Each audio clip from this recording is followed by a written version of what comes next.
Կիրակի ժամը 22-ին Սուրանկյան հերթական թողարկմանը դիտեք։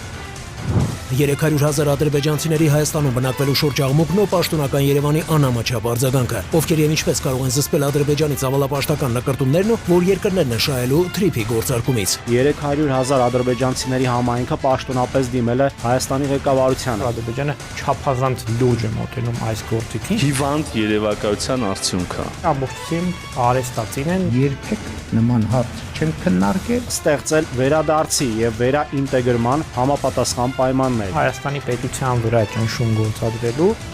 Ռազմաարդյունաբերություն, միֆ թե իրականություն կամ պաշտպանական ծախսերի կրճատման անատոմիան, ինչու չկա հայկական արտադրության որևէ ճշգրիտ զինատեսակի հաջող կիրառման գետ մեկ ապացույց եւ ինչու դասեր չեն քաղում Իրանի փորձից։ Ինչ որ մի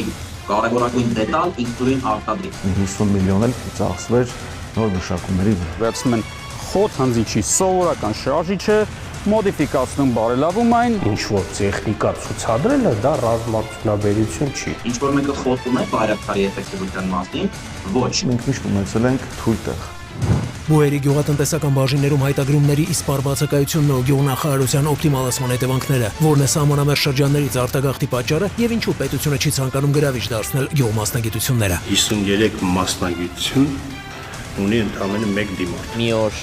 արթնանանք եւ մեր շուրջը բժիշկներ չլինեն։ Բնականաբար տեղերը կկրճատվեն։ Այդ հետաքրքրությունը առաջին հերթին պիտի ձևավորի պետությունը։ Իրանց համար է պետք գալու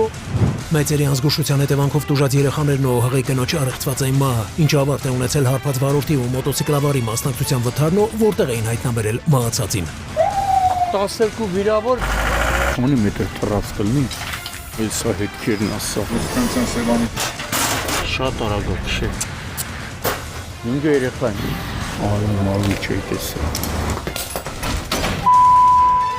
Կյանքի դժվարությունների դեմ հաշմանդամ կնոջ հերոսական պայքարն ու գոյաբանական վտանգի առջև կանգնածները, ինչպես է ամուսնուն օգնելու ձգտումը դարձել հիվանդության պատճառ եւ ինչու է կաթի փոխարեն երեխային ջուր տալիս։ Անգամ վառելիք չեմ ունեցել, որ այդ վառենք, շոր ենք վառել։ Որոցքն է։ Չոմաչում ընկերներից կանչում կան մեր տուն։ Ոչ մի ծնող չեմ ուզիկենա իր երեխան ոնց է։ Տատեստից տակ ջուրա բերում ու լվանում։ Ինչ հարա 3 ամիսա, 4 ամիսա չկա։ Վախենում եմ, որ բոլոտ փոխվի։